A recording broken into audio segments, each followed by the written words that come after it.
Amén. Esta mañana el hermano Samuel me pidió de favor que compartiera, ya que él se encuentra en un proceso gripal, pero está bien. Así es que por esa razón es que voy a estar yo acá esta mañana. Pero siempre, hermanos, es una alegría y un placer poder compartir. Y quiero esta mañana comenzar con la historia de un joven que vivió aproximadamente casi 200 años atrás. Y la historia comienza en el año de 1821. ¿Quién de ustedes tiene algún suceso que les recuerde esa fecha? 1821. Fue el año de la independencia de El Salvador y Centroamérica. O sea, hace aproximadamente 200 años estaba sucediendo esto. Resulta que un joven de 16 años estaba escapando por la ventana de una posada. Él se había quedado en lo que llamamos nosotros hoy como un hotel durante un tiempo y había en ese lugar disfrutado de comida, de habitación, del servicio de ese lugar. Y entonces él, en una forma pícara, deshonesta, él ha decidido escapar de esa posada y entonces él narra y dice que está escapando, pero que cuando él pone el primer pie afuera de la ventana se cae un tiesto, un pedazo de teja, se escucha un ruido, pero él ve que no sucede nada y entonces sigue tratando de huir del lugar donde está. Y entonces, cuando él casi está por darse a la fuga, se da cuenta que de un lado de la calle y del otro lado de la calle vienen unos policías y lo capturan. Entonces este joven en su vida, en su corta vida, en su juventud, él se ha jactado de hacer muchas cosas, él ha estafado, él ha embaucado a muchas personas y de eso él se siente muy orgulloso. Pero en este momento que lo están capturando, él dice que se siente mal y se siente frustrado cuando siente las esposas en sus manos. Dice que siente las esposas en sus pies y es llevado a lo que nosotros hoy conocemos como una delegación. Y entonces él se promete a sí mismo y dice, nunca más, dice él. Pero ¿qué cosa nunca más? Dice él, nunca más me van a volver a agarrar, dice. Y él no está arrepentido de lo que él hace, sino que él se siente bien, pero dice que lo que le está sucediendo ha sido solo un error de su astucia y él se promete a sí mismo a ser más astuto la próxima vez en que él emprenda una picardía más así. Y entonces lo llevan a la cárcel. 24 días más tarde, estando en la cárcel, llega el papá de él a pagar lo que él debía y a pagar la fianza. Pero durante ese tiempo, esos 24 días, él tuvo la oportunidad de recordar que cuando él tenía 10 años, el papá era un recaudador de impuestos de Prusia. Entonces, el papá se llamaba Johann Müller. Tal vez así algunos ya más o menos sepan de quién estoy hablando. Entonces, el papá, que era recaudador de impuestos, él se quejaba de que eventualmente a él le faltaban algunas moneditas del dinero que él cobraba. Y tanto este joven como su hermano menor decían, yo no he agarrado el dinero, yo no he agarrado nada. Pero al papá se le perdía dinero. Entonces, en esos días él se recordó que cuando él tenía 10 años, el papá dejó sobre su escritorio unas monedas y lo llamó. Cuando lo llamó, el papá hizo como que algo se le había olvidado, se retiró de su oficina y cuando él regresó, se dio cuenta que le faltaban unas monedas. Entonces le preguntó a su hijo, ¿has tomado unas monedas? Le dijo, porque aquí me falta dinero. No, dijo, ¿cómo crees que yo voy a agarrar dinero? Quítate el saco, le dijo. Y el joven le dijo, ¿cómo? ¿Por qué me increpas de esta manera? Soy tu hijo mayor, le dijo. Quítate el saco, le dijo. Sácate los bolsillos de tu pantalón. Y el joven, astuto, había agarrado las monedas que se había robado y las había colocado en sus calcetines. Entonces, cuando el papá vio que no había nada en sus bolsillos, que no había nada en su saco, le pidió que se quitara la camisa. Cuando no encontró nada en la camisa, le pidió que se quitara el pantalón. Cuando no encontró nada en el pantalón, le pidió que se quitara los calcetines. Y entonces este joven en la cárcel recordaba todo este proceso Y recordaba también de que el papá, cuando encontró las monedas en esos calcetines, dice que le dio con la vara, dice él, que le pegó a su papá con la vara y que pasó muchos días con el dolor sin poder caminar bien después de ese episodio. Bueno, luego que sale de la cárcel, el papá lo lleva a la casa y le da otra paliza a su hijo. Y entonces le dice que va a ir a estudiar a la Universidad de Halle, a donde él quería estudiar, pero le advierte y le dice, te voy a poner un tutor para que vaya contigo y sea tu sombra y vaya a donde tú vayas. Y así vas a estudiar. Entonces este joven, en su rebeldía, decide que no y se inscribe en otra preuniversidad, en donde después le dice a su papá, papá le dice, yo no voy a estudiar en Halle y voy a tomar mi camino y voy a estudiar allá. Entonces él se va a aquel lugar y estudia. Y en ese lugar él todavía sigue pervirtiéndose más. Estamos hablando, hermanos, de George Mueller. Él fue un misionero que fundó un orfanato que se llama Bristol, que hasta el día de hoy ese orfanato todavía sigue trabajando. Entonces el Señor, Dios, en el camino, encuentra a George Mueller. En esa vida de rebeldía, en esa vida desordenada, en esa vida donde George Mueller se sentía orgulloso de toda la perversión que había en su cuerpo, en su vida, en su ser, Dios un día lo toca, lo llama, y siendo él ya cristiano, entregado al Señor, un día ve a una niña de 5 años que estaba en Inglaterra mendigando comida, alimento. Esta niña, su mamá había muerto por el cólera y su papá había ido a las minas a trabajar, pero no había regresado. Se murió en las minas seguramente. No se sabía más del papá de la niña. Entonces, en ese tiempo, Dios toca a George Mueller y entonces él funda lo que empezó como el desayuno, no me recuerdo cómo le llamaban a ese desayuno, pero dando un desayuno gratis a 30 niños. Comienza él su ministerio y ese ministerio poco a poco fue creciendo. Ahora, yo les comento y les cuento la vida de este joven y les pregunto, ¿quién de nosotros pudiera identificarse con George Mueller y decir, hermano, lo que George Mueller hizo en su juventud no es nada comparado con lo que yo hice? Quizás todos dijéramos, no, es que ese joven fue demasiado malo, quizás ese joven fue demasiado perverso. Yo no llegué a tanto, hermano Sixto, ¿verdad? Quizás dijéramos así. Y qué bueno, hermanos, qué bueno que no sea nuestro caso. Porque lo interesante en la vida de George Mueller es todo lo que el Señor hizo a través de su vida y la forma en que Dios trabajó en él. Pero esta mañana tampoco me quiero enfocar específicamente en la vida de George Mueller, sino que quiero enfocarme más bien en la vida de otro personaje que encontramos en el Evangelio de Lucas, capítulo 7, versículos del 1 al 10. Así es que vamos a dejar pendiente a George Mueller por un momento, hermanos. Lucas 7, del 1 al 10.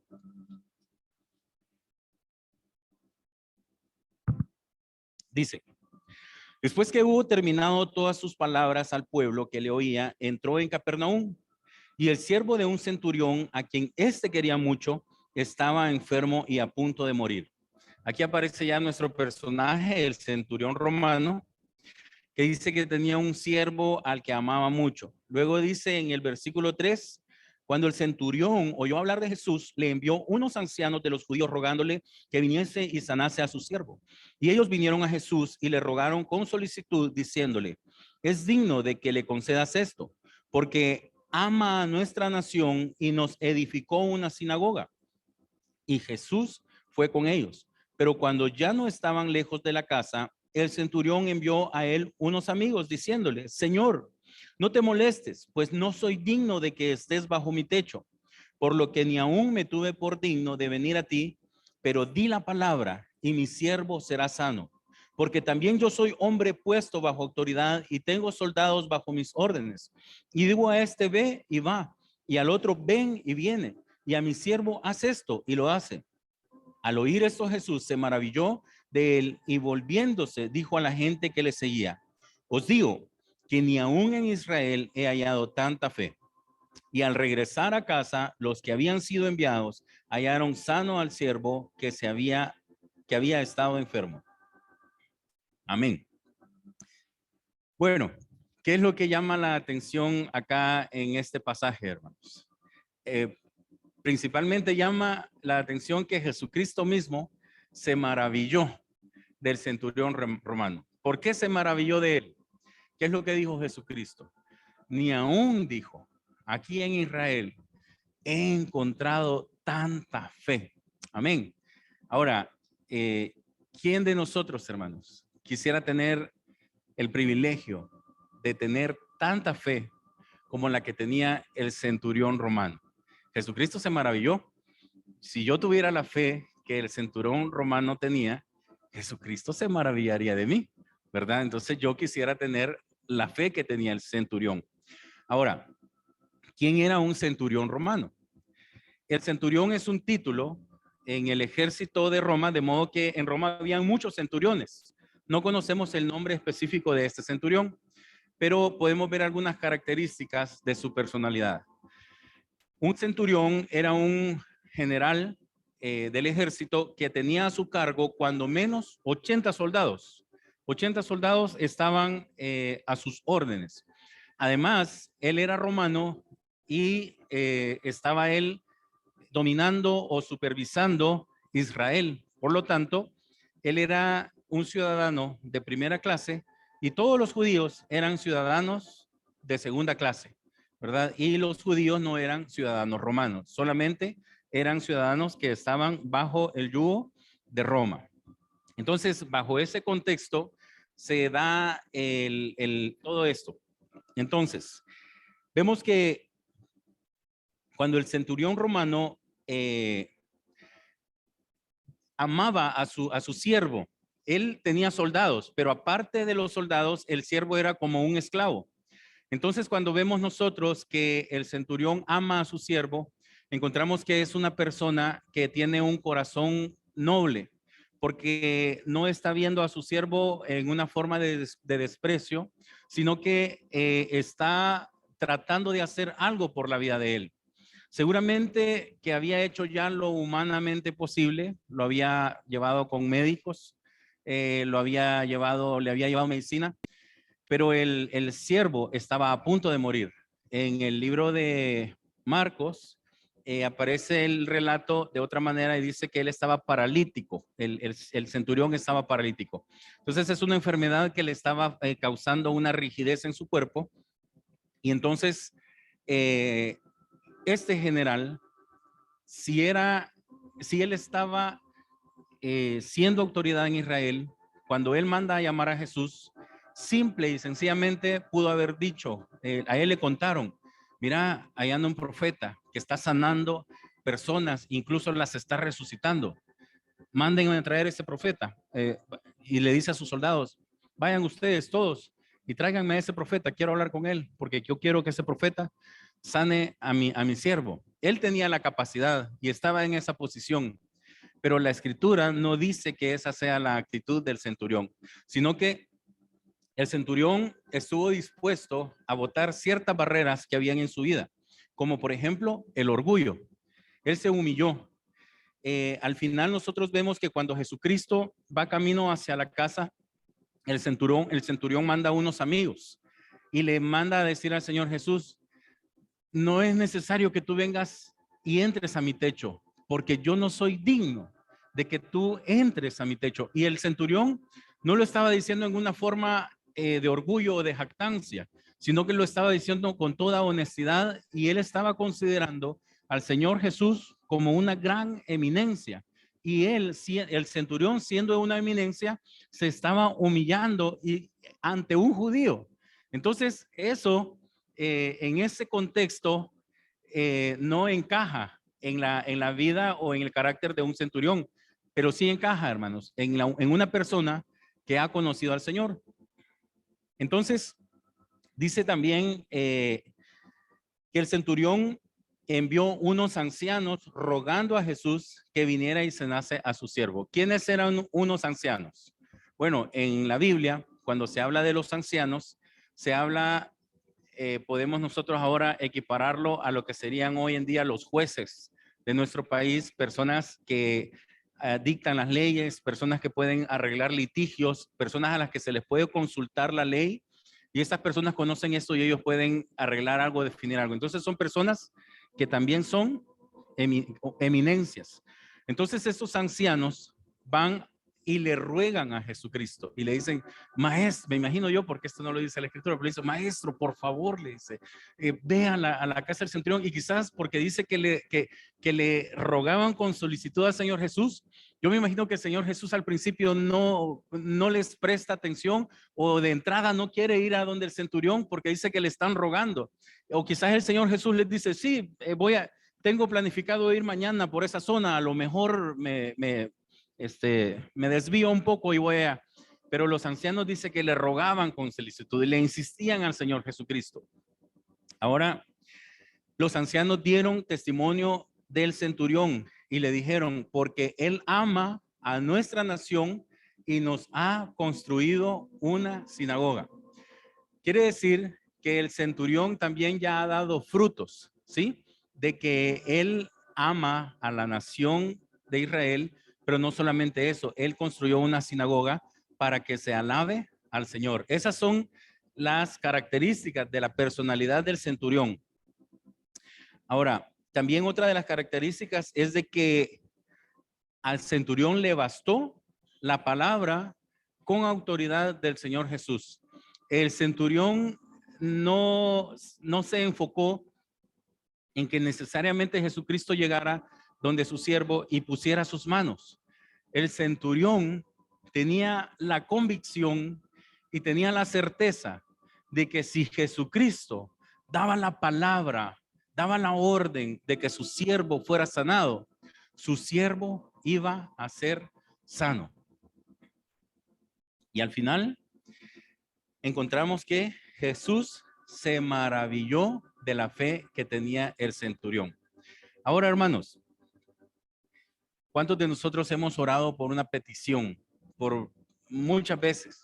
Quizás un hermano nos dice, hermano, ayúdeme a orar por esta petición. Y entonces nosotros estamos orando, pero lejos de que el Señor obre como nosotros hemos orado, sucede lo contrario. O a veces son nuestros mismos problemas, nuestras mismas peticiones. Y nosotros estamos, Señor, ayúdame con esto, Señor, ayúdame con esto, Señor, por favor, ayúdame con esto, Señor, por favor, ayúdame. Y el Señor o no nos responde, o el Señor hace otra cosa que lo que nosotros estábamos pidiendo. ¿A quién le ha sucedido esto, hermanos? A mí me ha sucedido en muchas ocasiones. ¿Y cuál es entonces nuestra actitud para con el Señor? ¿Qué pasa con nosotros cuando el Señor no nos responde? Muchas veces vienen ataques del enemigo y a veces pensamos y decimos, es que quizás yo no estoy teniendo una buena relación con Dios. Quizás yo no estoy buscando tanto al Señor y el Señor se ha apartado de mí, y quizás el Señor no está escuchando mis oraciones y mis oraciones no son efectivas. Entonces, como ese es mi caso, a lo mejor yo me voy a acercar a un hermano, a una hermana, y voy a decir, hermano, hágame un favor. Yo sé que el Señor oye sus oraciones. Quiero presentarle esta petición. Ayúdeme a orar con este propósito. Y no estoy diciendo que esto esté mal, hermanos. Es bueno que entre todos nosotros soportemos nuestras cargas. Pero muchas veces nosotros desconfiamos de que el Señor escuche nuestras oraciones, y a raíz de esa desconfianza buscamos como queriendo decir, a mí no me va a escuchar el Señor, pero seguramente que al hermano o a la hermana sí lo va a escuchar. Entonces, para que el Señor me responda a mi oración, yo le voy a pedir a los hermanos que pongan mi petición delante del Señor. Entonces, hermanos, ¿qué es lo que nosotros podemos hacer con nuestra fe? ¿O qué sucede con nuestra fe? Dice el Señor Jesucristo que si nosotros tuviéramos una fe tan pequeña como un granito de mostaza, nosotros le pudiéramos decir a un árbol, por ejemplo, a este guayabo que está afuera, guayabo, muévete un poco para acá, para que nos dejes más libre el parqueo. O pudiéramos decirle a una montaña que se moviera y que se tirara hacia el mar, porque me hace estorbo esta montaña. El Señor Jesús dice que si nosotros tuviéramos una fe tan pequeña como un granito de mostaza, entonces, cuando yo le pido al Señor, pero el Señor no me responde, de seguro que mi fe es todavía más pequeña que un granito de mostaza. No, hermanos. Vamos a verlo con un poquito más de detalle. Uno de los evangelistas de la historia, Charles Spurgeon, él ocupa un ejemplo de cómo funciona la fe. Dice Charles, o decía Charles Spurgeon, que la fe es como un tubo, una tubería en donde pasa el agua.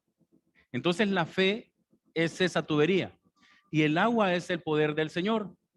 Entonces, si yo oro al Señor, el Señor necesita que su poder llegue hacia donde yo estoy solicitando esa petición. Pero entonces el Señor necesita que haya fe, o sea, que exista esta tubería para que el poder del Señor fluya a través de esta tubería.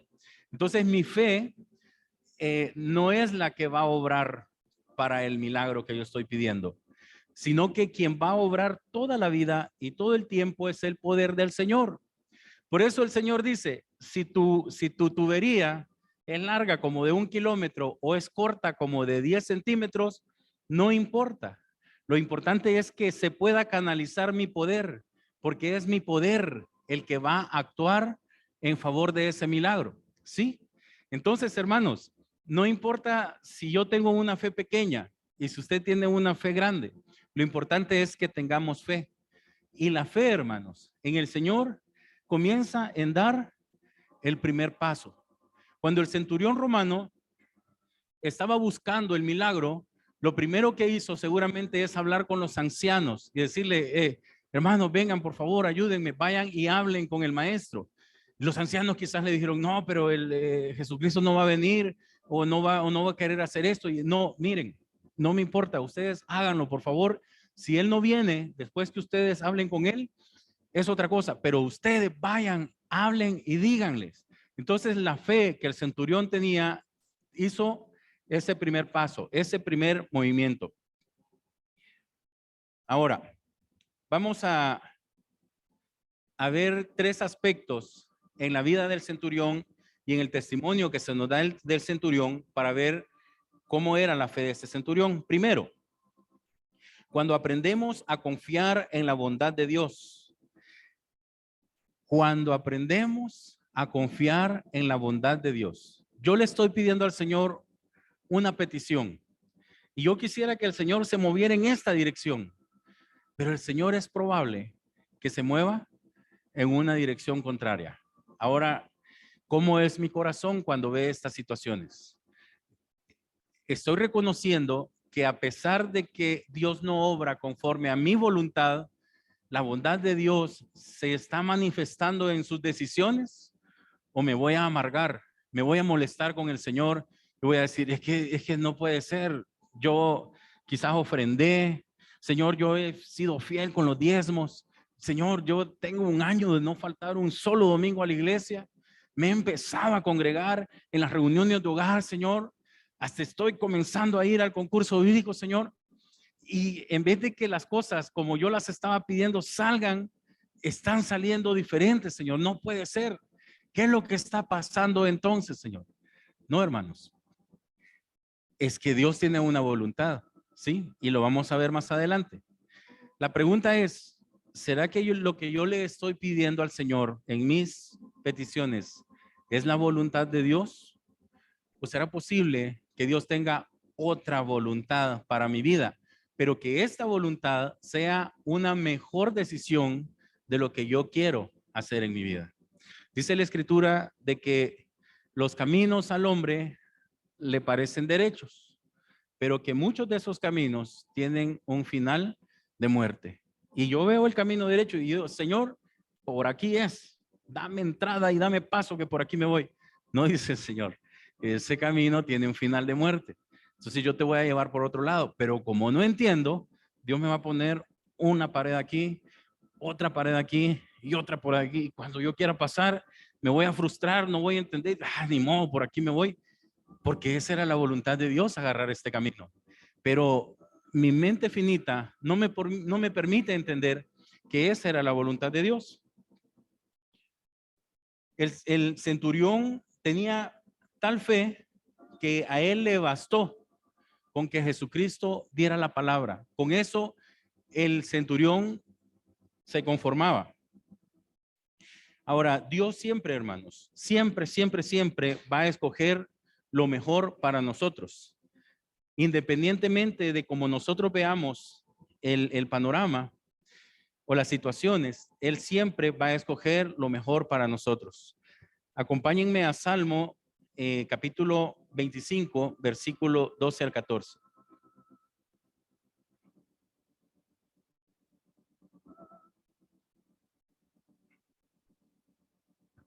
Salmos 25, 12 y 14. Dice, ¿quién es el hombre que teme a Jehová? Él le enseñará el camino que ha de escoger. Gozará él de bienestar y su descendencia heredará la tierra. La comunión íntima de Jehová es con los que le temen y a ellos hará conocer su pacto. Amén. Entonces, aquí el salmista nos está dando un consejo y dice que si nosotros tenemos el temor de Jehová, Él nos va a hacer conocer a nosotros cuál es su voluntad, hermanos. Entonces, yo no tengo que preocuparme por si Dios está respondiendo conforme a mi voluntad o si no está respondiendo conforme a mi voluntad, sino que yo tengo que aceptar la voluntad de Dios en medio de las peticiones que yo le estoy presentando a Él. Yo ya les he compartido en alguna ocasión que en una oportunidad yo con un amigo de Lourdes, un amigo del bachillerato, un día lo llegué a visitar y él estaba con sus cultivos porque él es agricultor. Y le pregunté, ¿qué está sembrando? Ahorita tengo, me dijo, pepino, tengo una whisquilera, que no sé qué, pero mira, me dijo, yo quisiera sembrar tomate, me dijo. De verdad, ¿y por qué el tomate? Y me explicó y me hizo números. Bueno, era fantástico el negocio como él me lo explicó. Y entonces yo tenía un dinero ahorrado que podía invertir. Le dije, mira, José Roberto, ¿y si yo te pongo el capital y te ayudo a comprar todos los insumos y vos dirigís el cultivo porque vos tenés la experiencia? Yo puedo traer el pickup y llevar el cultivo al mercado cuando tengamos la cosecha. Vos trabajarías conmigo y hacemos este negocio. Sí, me dijo, sí, hagamos de esa manera, me dijo. Y él vivía cerca, como a una cuadra de donde tenía los terrenos que cultivaba. Entonces, bueno, empezamos a hacer el almácigo, se compraron semillas, fertilizantes, se compraron unas manta grill, creo que se llamaba, una colchita que era para que la mosca blanca no molestara el tomate y de todo. Se compraron también mangueras para riego por goteo. Y miren, hermanos, cuando nosotros empezamos a sembrar tomate, la caja de tomate andaba quizás por unos $8. Y con esos $8 nosotros íbamos a sacar una buenísima ganancia. En el proceso, cuando el tomatito empezó a crecer, la caja de tomate empezó a subir de precio y en algún momento llegó como a $22. Y nosotros decíamos, wow, decíamos, este negocio va a ser excelente, vamos a salir súper bien. Y ya cuando el tomate dio su punto, quizás teníamos que cosechar ya en unos 2 o 3 días de $22, hermanos. El tomate bajó como a $6 y $5 la caja. Y entonces nos quedamos nosotros y decimos, ¿qué pasó? Bueno, con ese precio apenas sacábamos los costos de producción y ni modo, ya el tomate maduro había que cosecharlo y llevarlo al mercado. Así es que lo cortamos, lo cosechamos, lo llevamos al mercado, pero ya no iba yo con aquella alegría, con aquel entusiasmo, sino que con aquel sinsabor de que apenas íbamos a recoger los costos y todo el trabajo que nos había tocado hacer. Recuerdo que fuimos a Los Naranjos a comprar unas varas de bambú y en un camión las cargamos y hasta en la madrugada, como a las 4 o 5 de la mañana, llegué a mi casa esa vez. Y todo ese trabajo solamente para recuperar los costos. Despuésito, en esos días también se nos ocurrió que el repollo era un buen negocio. Cuando nosotros nos pusimos a sembrar el repollo andaba a $1 cada repollón de esos grandototes. Y el costo del repollito andaba como por quizás unos 7 o 10 centavos de dólar, no recuerdo bien, pero era bien bajo y la ganancia iba a ser muy buena. Y fuimos a comprar la mejor semilla, nos aseguramos de tener el mejor producto que se adaptara al clima, a la tierra y todo. Bueno, sembramos la repollera y el repollo se nos dio y justo cuando ya estábamos por cosechar, hermanos, el repollo se vino su precio al suelo. Y ese repollo costaba ahora 1 cora cada repollo. Pero nuestra producción, hermanos, nos habían salido unos repollitos así de chiquititos. Tanto que a mí me daba risa porque cuando llegábamos al mercado, habían personas que se alegraban. Ve, decían, este es repollito del indio. Y me preguntaban a mí, este es repollo del indio, ¿verdad? Y yo con mi amigo le decía, sí, es del indio, pero de mi amigo. Y yo le decía el chiste, vos sos del indio, le decía. Y, y entonces la gente no quería repollo, hermanos. El repollón andaba a cora, mi repollito estaba chiquitito, ni a cora me lo querían pagar. Total de que empezamos a regalar ese repollo. Me acuerdo que fuimos allá a las pupuserías de Colocuilta, ya frustrado yo, una picachada completa de repollo que nadie me compraba, y le digo yo a unas muchachas que echan pupusas, mire, le digo yo, le regalo repollo. No, me dice, mentira. No, de verdad, le dije, es cierto, yo le regalo repollo. De verdad, me dijo, vamos a ver, le dijo a la amiga. Y cuando, no, me dice, este es del chiquito, mucho cuesta partirlo, me dijo, pero ni siquiera regalado me querían el repollo. Agarramos camino para otro lado. Iba allá por la Ceiba de Guadalupe cuando el Señor me trajo un pensamiento a mi mente y me dijo, no os unáis con yugo desigual. Y mi hermano, mi amigo, hasta ese día, él es católico. Y entonces entendí el jalón de orejas. Ay, Señor, le dije, sí es cierto, le dije, ese pequeño detalle yo lo pasé por alto y ahora estoy pagando las consecuencias. Bueno, ya no insistí más en vender el repollo y agarré camino para la casa de mi amigo. Él iba atrás cuidando todavía el repollo. Y cuando llegué allá, no le quise decir, mira, José Roberto, fíjate que vos y yo somos yugo desigual y no puedo continuar haciendo negocio contigo. Pero le dije yo, mira, Roberto, le dije, ya arriesgué el capital que tenía yo para invertir y yo veo que cada vez voy para atrás y para atrás. Así es que yo ya no voy a continuar, le dije. Voy a dejar el negocio hasta aquí, le dije. Si podés, vender el repollo, le dije. Y si podés, porque había otro almacén de tomate, si podés sembrar ese tomate y con lo que recuperes, volví a reinvertir, le dije. Y no me pagues nada, le dije. Quédate con toda esta producción que ni la estábamos vendiendo y trata de sacarlo adelante, pero yo ya no voy a poder continuar y me retiro de este negocio. Sí, hombre, tienes razón, que mira eso, que lo otro, pero gracias, me dijo, gracias. Y así rompimos entonces nuestra sociedad y hasta el día de hoy somos amigos. Bueno, me sucedió eso, hermanos. Pero miren, hermanos, quizás pasaron no más de 15 días cuando un señor de Guatemala, con el que habíamos hecho ya negocios, me llama por teléfono y me dice, don Sixto, me dice, mire, fíjese que tengo un girasol que no puedo vender, me dijo, ayúdeme, me dijo. Si quiere se lo mando a El Salvador y después de unos 3 meses me paga, me dijo. Solamente, yo pongo los impuestos, solamente págueme el flete porque el camión que va a llevar el producto no es mío, me dijo.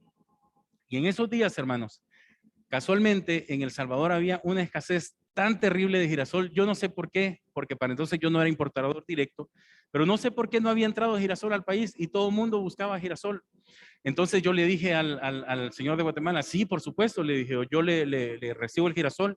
Me mandó un camión con 300 quintales y acá a cada quintal le ganamos $10, hermanos. Entonces, en esos 300 quintales nosotros recuperamos $3,000.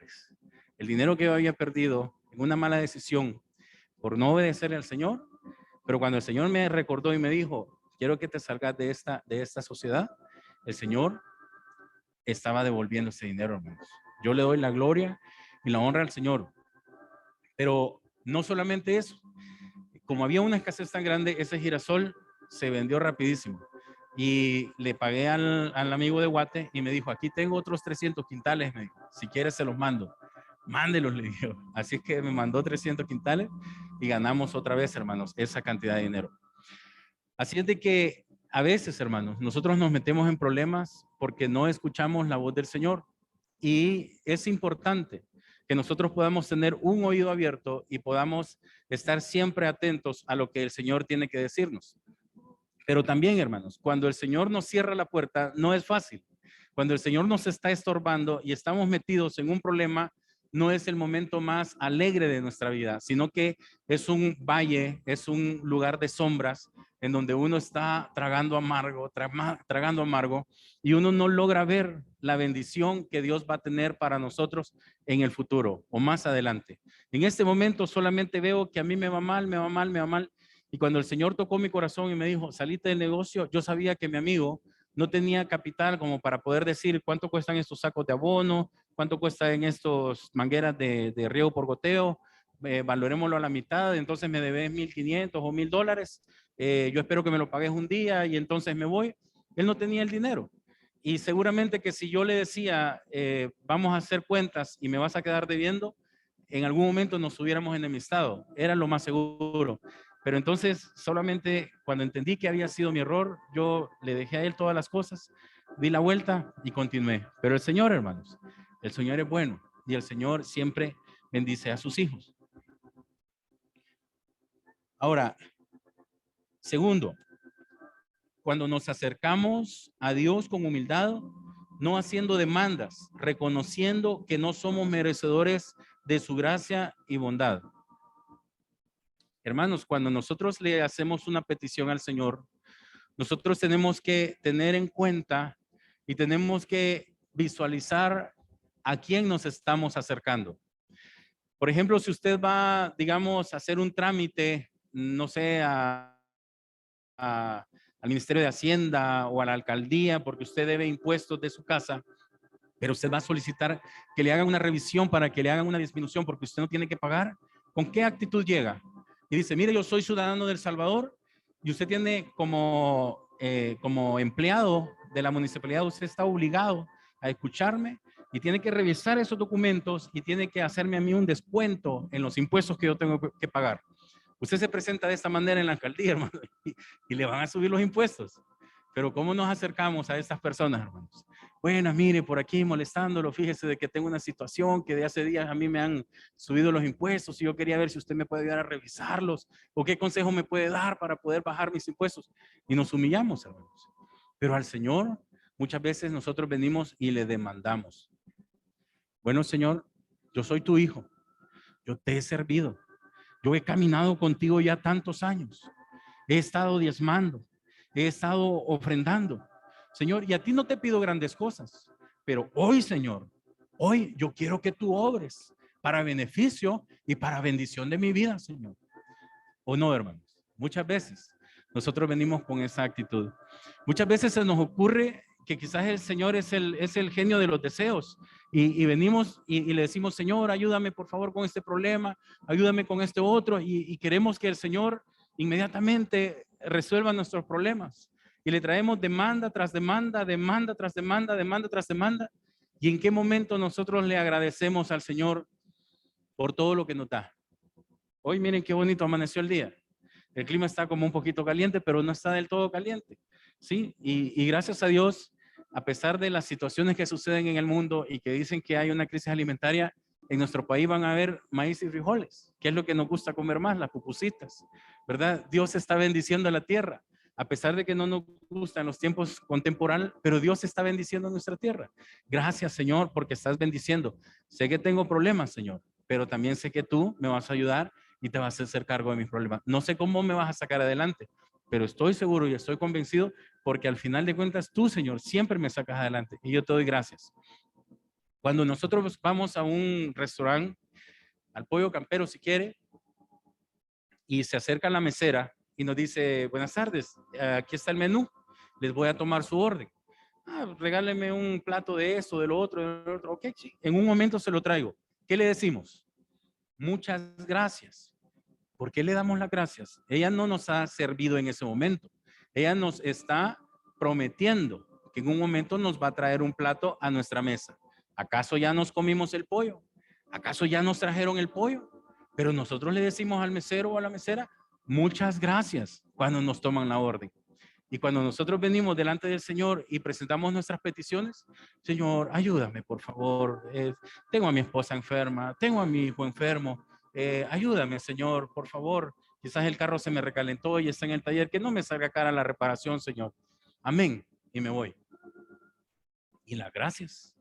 No, que lo haga, si de todas formas tiene que hacerlo. No, hermanos, si es el Señor, es Dios, es el creador de todo, Él es el ser más supremo que existe, pero venimos con esa actitud. Aquí te presento mi lista de peticiones, si es posible por escrito, léelas y ahí después me respondes. No, hermanos, Señor Jesús, aquí estoy otra vez con mis problemas. No quiero presentarte primero mis problemas. Te voy a alabar, Señor. Te voy a dar a ti alabanza y te voy a dar gracias a ti. Y a pesar que haya dolor en mi corazón, a pesar que estoy metido en un gran problema, en una dificultad enorme, yo empiezo. Te daré gracias a ti, gracias. De todo corazón, hermano. Pero gracias, ¿por qué? Por estar en estos problemas. No, porque yo sé que el Señor va a tomar el control de estos problemas. ¿Y cómo lo sé? Es que ese es el único que toda la vida, hermano, nos saca adelante. Yo lo que he podido ver en mi vida es que a veces yo quiero avanzar 10 metros y me esfuerzo por ir en esa dirección, pero voy mal y el Señor me mete zancadilla y pego un vueltegato como 3 veces, 3 metros para atrás. Pero el Señor, cuando yo vengo a reaccionar y le digo, Señor, perdóname, mejor tómame tú de la mano y llévame por donde tú quieres. Cuando vengo a reaccionar, no he avanzado 10 metros, he avanzado más de 20 metros. Y yo digo, Señor, pero ¿y cómo llegué hasta aquí adelante? ¿Cómo llegué tan lejos? No fue por mi inteligencia, no fue por mi fuerza, no fue por mi astucia, solamente, Señor, fue por tu gracia. Porque yo estaba buscando esta solución, pero tú me diste una solución más grande, Señor. Y el Señor siempre va a obrar así para nosotros, hermanos. Entonces, que nosotros, el Señor nos dé la gracia para poder venir delante de Él con una actitud humilde.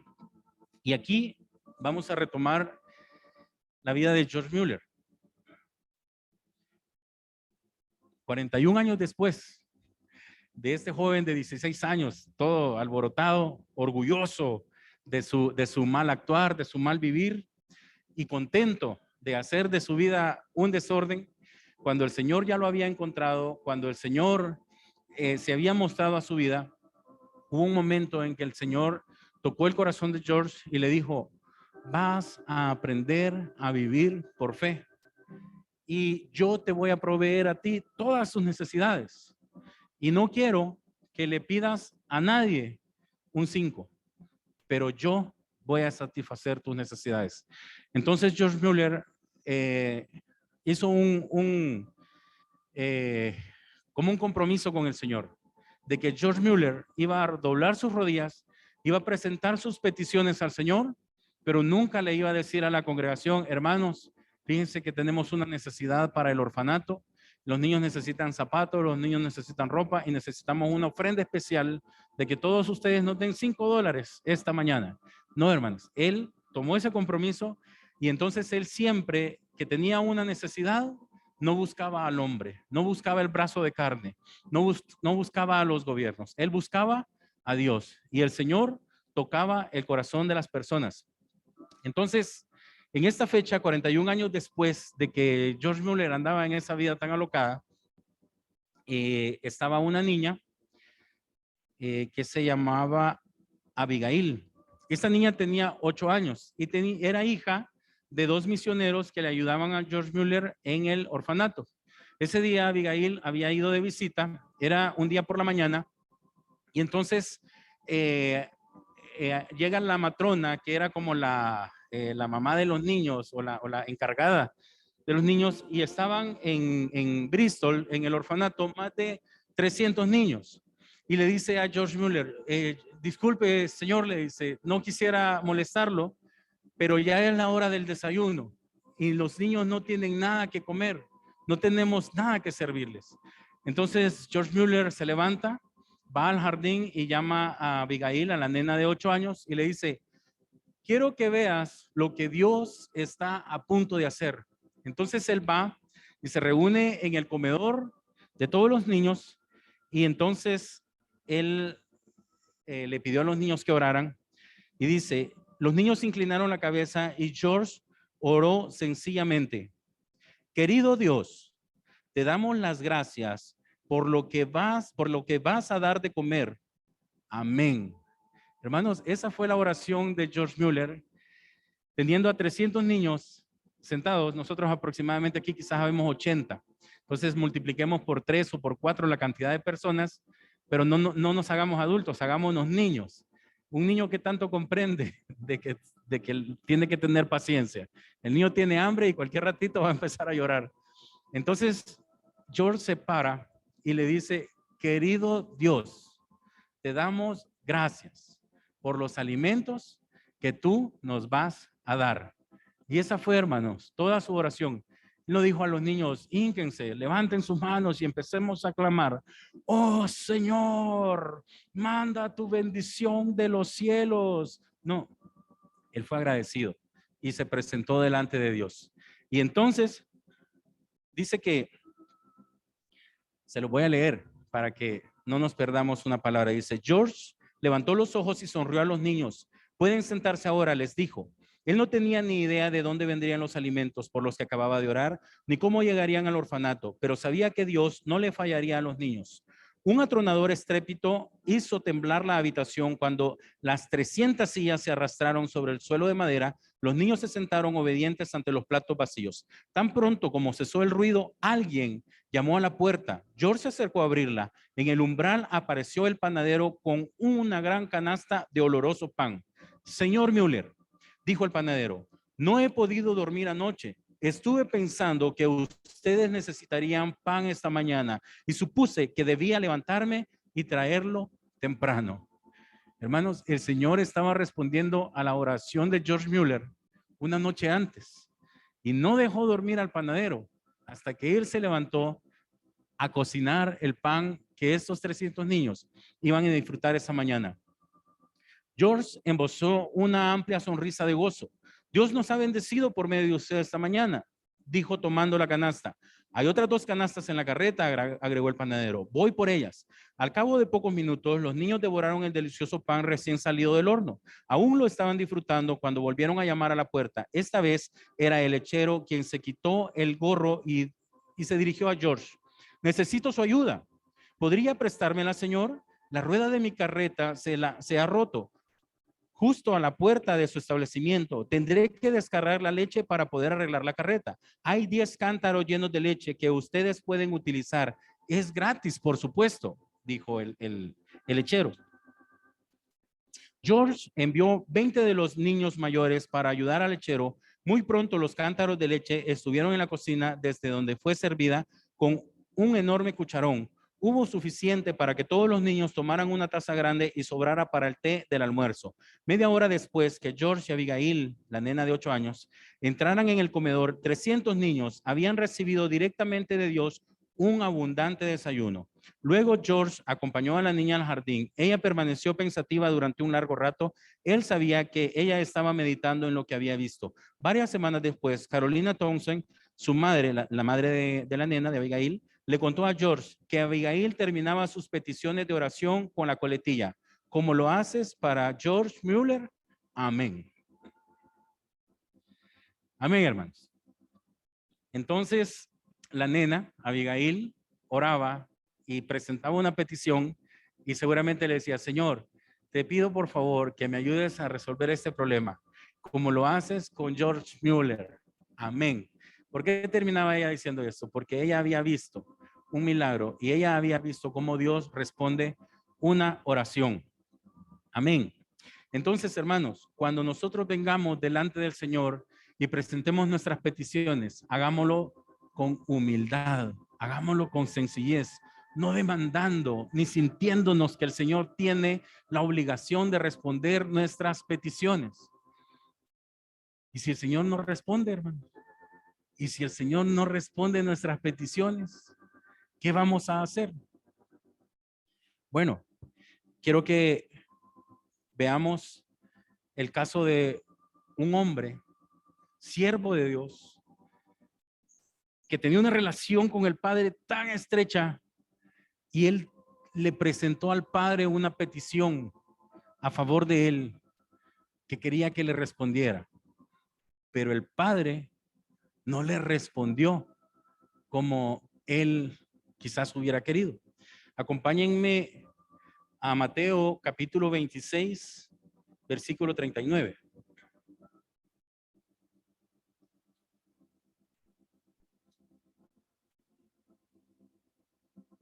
¿De quién será que vamos a hablar, hermanos? Dice Mateo 26, 39. Yendo un poco adelante, se postró sobre su rostro, orando y diciendo: Padre mío, si es posible, pase de mí esta copa, pero no sea como yo quiero, sino como tú. En Marcos capítulo 14, versículos 36, dice, y decía, Abba Padre, todas las cosas son posibles para ti. Aparta de mí esta copa, mas no lo que yo quiero, sino lo que tú. Estamos hablando del Señor Jesús, hermanos. Y el Señor Jesús aquí está casi en el momento en que va a ser entregado a los romanos para ser crucificado. A mí me llama mucho la atención esta escena y toca mi corazón por dos razones, hermanos. Primero, porque encuentro una faceta de mi Dios, del creador de todo, pero esa faceta es de Él hecho hombre.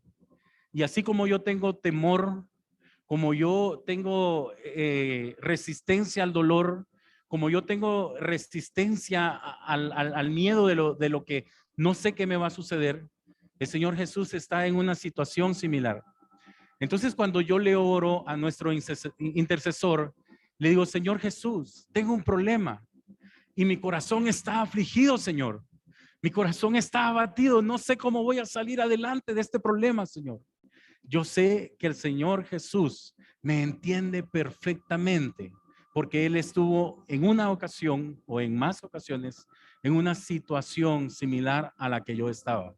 Pero en este momento el Señor Jesús le dice, Abba Padre, al Padre, ¿no?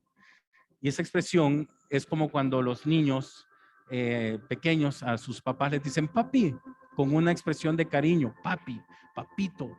Entonces el Señor Jesús está con su corazón enternecido y le dice, papi, papi, si fuera tu voluntad, si tú pudieras que pase de mí esta copa, este castigo que yo voy a recibir, si de alguna manera pudiera no recibirlo, eso es lo que yo quisiera. Pero Padre, que no se haga mi voluntad, sino la tuya. Y entonces conocemos la historia. ¿De qué manera respondió el Padre a la petición de su Hijo? Como nosotros queremos que Él responda a nuestras peticiones. No, hermanos, no se hizo la voluntad del Señor Jesús que Él estaba presentando, sino que se hizo la voluntad del Padre.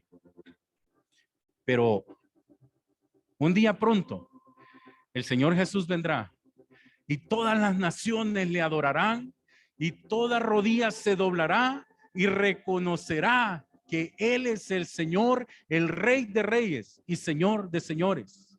Y no solamente eso, sino que el Padre y el Hijo tenían un objetivo y un propósito, y es de que el Hijo pudiera entregar su vida en rescate por nosotros, hermanos.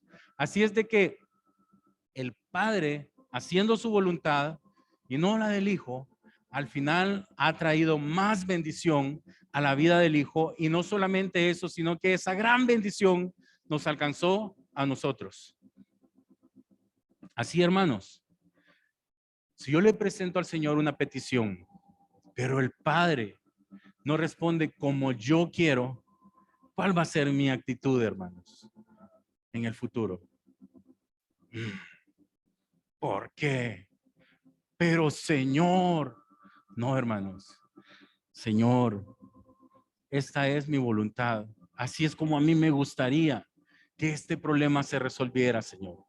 Así es como yo quisiera que esta necesidad que yo tengo, tú la satisfacieras, Señor. Pero muchas veces yo sé que no pido con sabiduría, Señor. Por lo tanto, te pido, Señor, que no se haga mi voluntad, sino la tuya.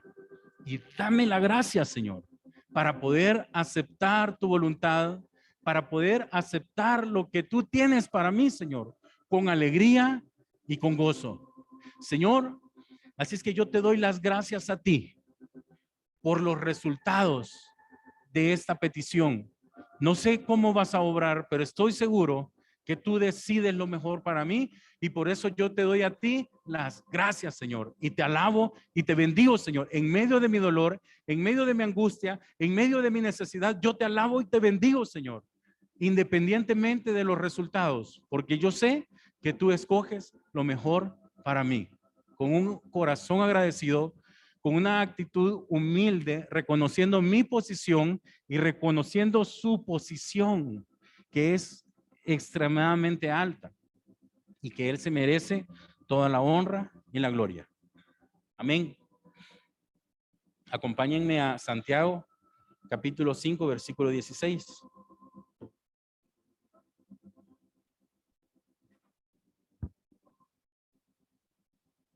Ya casi para terminar.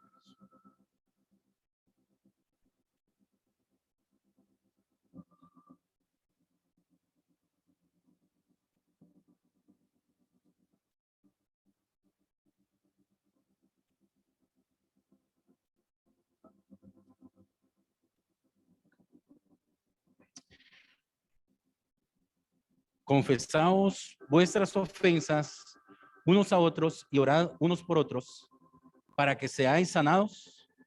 La oración eficaz del justo puede mucho. Amén. Que no haya rencor, que no haya resentimiento en nuestro corazón, hermanos. Y que nosotros podamos estar a cuentas y en armonía con cada uno de nuestros hermanos, con mi esposa, con mis hijos, con mi papá, con mis hermanos de sangre. ¿Para qué, hermanos? Para que mi oración no sea estorbada y sea escuchada. En Primera de Pedro, capítulo 3, versículo 7,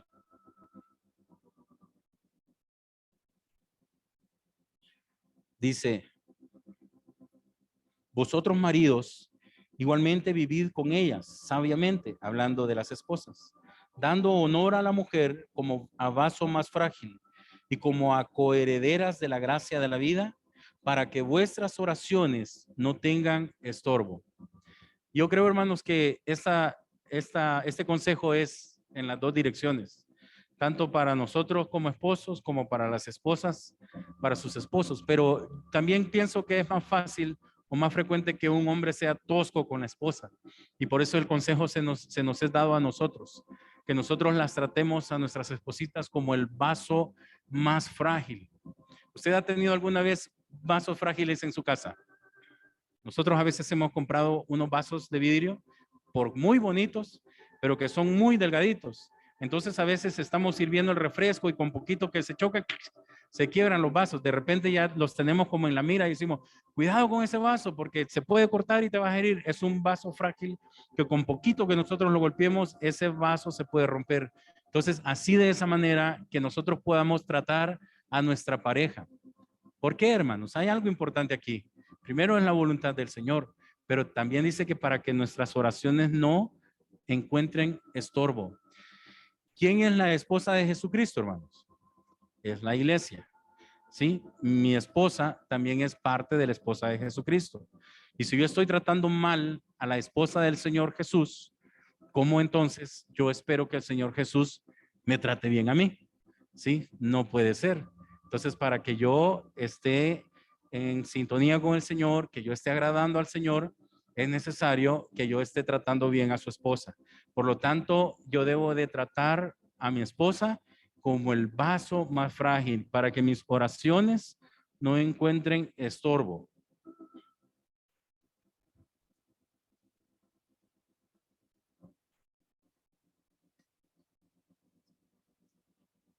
Amén.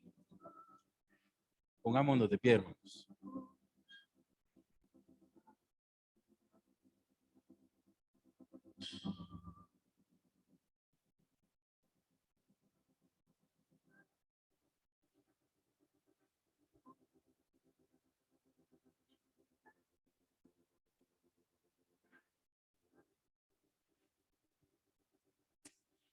Que el Señor nos dé la gracia, hermanos, y entendamos esto.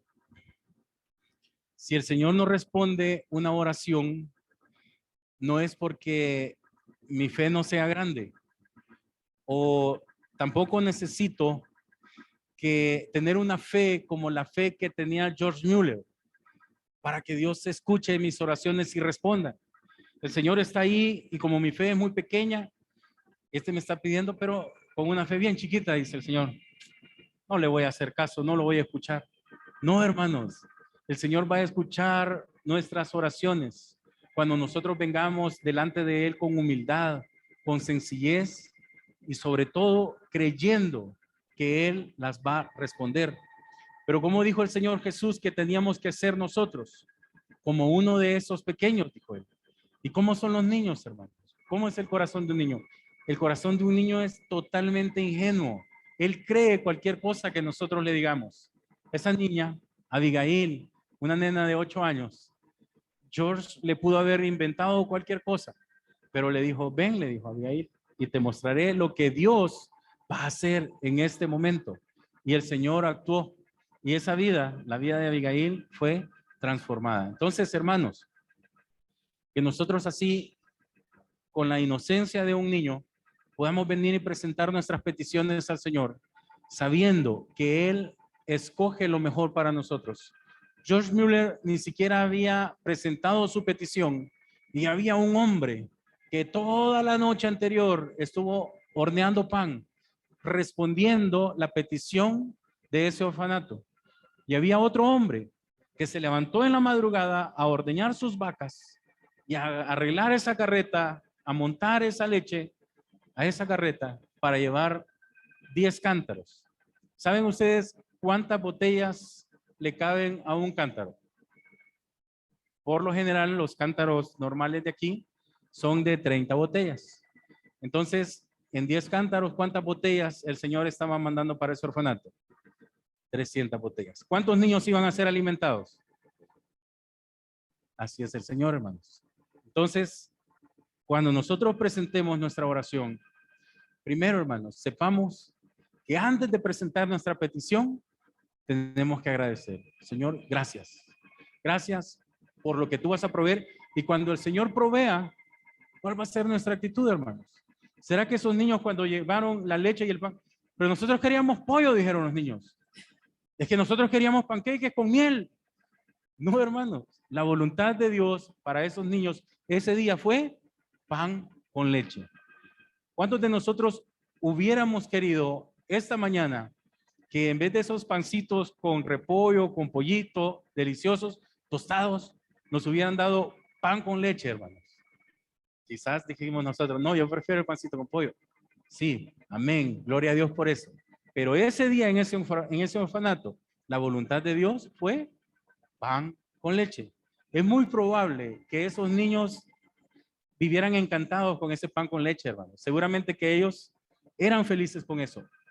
Me recuerdo que el hermano Hugo Ángel contaba una historia de que en 2 ocasiones al orfanato de Shalom, allá en Santo Tomás, en una ocasión ellos no tenían carne y entonces los niños oraron porque querían comer carne. Dice que llegó un niño, tocó la puerta del orfanato y les dejó no sé cuántas libras de carne. Y cuando ellos salieron a ver el portón, dicen que el niño iba corriendo y se desapareció el niño. En otra ocasión, otra vez ellos tenían necesidad y le volvieron a pedir al Señor carne. Pero el hermano Hugo le dijo a los niños, vaya, dijo, porque les preguntó, ¿y quién trajo la carne? No, no sabemos, solo un niño que salió corriendo y no lo vimos. Vaya, dijo el hermano Hugo, entonces, cuando venga a dejar la carne, ya tenía, dice que a los más pilas para correr del orfanato. Ustedes, dijo, salen corriendo detrás del niño para ver a dónde agarra. Y cabal, el día que ellos oraron al Señor por esa carne, lloraron los niños con fe, llegaron y tocaron la puerta. Y dice que han salido los más veloces corredores y que apenas dio la vuelta el niño, ellos cuando dieron la vuelta el niño no estaba una vez más. Entonces el hermano Hugo lo contaba con alegría, con gozo, como una anécdota. Pero el Señor, hermanos, respondiendo una oración. Amén. El Señor Jesucristo presentó su petición. Yo digo, ¿cómo el Padre no le va a responder al Señor Jesucristo? Pero el Padre no le respondió como él quería. ¿Cuál fue la actitud del Señor? Padre, perdónalos porque no saben lo que hacen. Y entregó su espíritu. Consumado es. El trabajo ha sido terminado. para lo que yo vine, se han dado las cosas, consumado es, ya está cancelada la deuda del pecado del pueblo tuyo, Padre. Amén. Entonces, hermanos, la próxima vez que presentemos una petición, hagámoslo con gratitud, ¿sí? Y si el Señor no responde como nosotros deseamos, sepamos que no lo está haciendo porque Él nos quiere dar una mayor bendición. Y ante esto, seamos más agradecidos todavía. Señor, te doy gracias porque no sé de qué me estás guardando. No sé de qué me estás salvando, Señor. Te doy gracias porque no has suplido como yo quería, pero has arreglado las cosas como más convenía. Gracias, Señor. Amén.